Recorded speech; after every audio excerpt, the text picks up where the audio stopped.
Today we are looking at the Fallen Purpose challenge, and as I was looking at the mechanics of this fight, my eyes glazed over, and I'm not covering any of that. Just go to the wiki and look up on it. It's probably easier than listening to me go on about complete nonsense for 7 to 10 minutes. Instead, I'm going to shortly sum up how the fight works with Paladin instead. First of all, the equipment you want here is to maximize your evil resistance while having at least 69 darkness resistance. This way you will always be fully protected from the darkness attacks, even when Super Mega Ultra Darkness Dragon applies the -10 darkness resistance on you. Other than that, there's honestly not much you can say here. This fight is even more than Ice and Dragons about managing your defensive plays properly. The basic gist of this fight is that both dragons are on a 8-turn rotation where they will have slight variance on when they will use the evil nuke, which is a bit too much to consistently take, especially during the later half of the fight.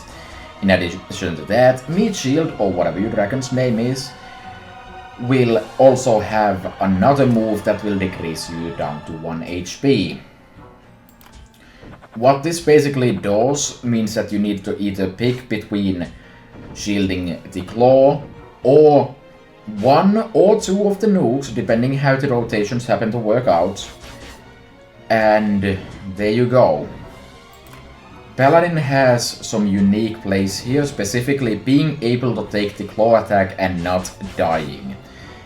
Because whenever the claw attack comes, you are also inflicted by a dot before that, by Super Mega Ultra Darkness Dragon, which means that normally you would just die on the spot. Because Paladin has passive healing, you can take that. Of course, afterwards you are going to need various forms of healing, and luckily Paladin has those tools as well.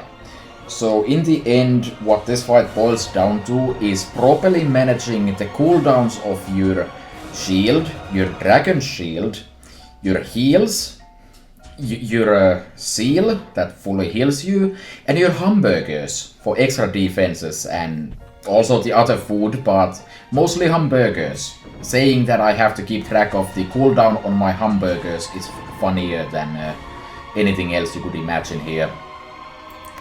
Because there's a small chance that the claw attack will actually go through your shield anyways, you generally want to try to keep some kind of healing available just in case something goes bad, which is why I would strongly recommend having 5 potions here, as well as the healing food, but that's just pretty much given at this point. In this actual video you can probably see several hundred misplays during the portion where Meat Shield is already dead, because I was distracted by real life happenings.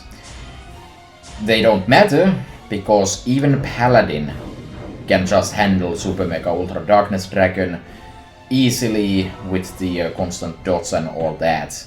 So the difficult part about this fight is here that you need to spend about 17 minutes on getting both of the dragons down to 50% health. Then it gets actually hard because they start hitting harder and all that. And then the end is again kind of milquetoast.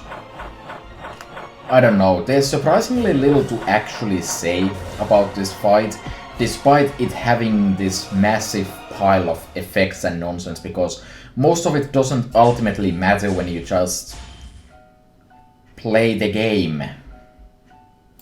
I did totally call the fact that they would take the Thorin Verrington gimmick of decreasing your health and just slamming that on an in-challenge, except way worse. All in all, while Paladin is definitely very slow here, it does probably do this fight better than most. But then again, why would you bother when you can just use Death Knight? Death Knight does everything Paladin does here, but better, as usual. Update when?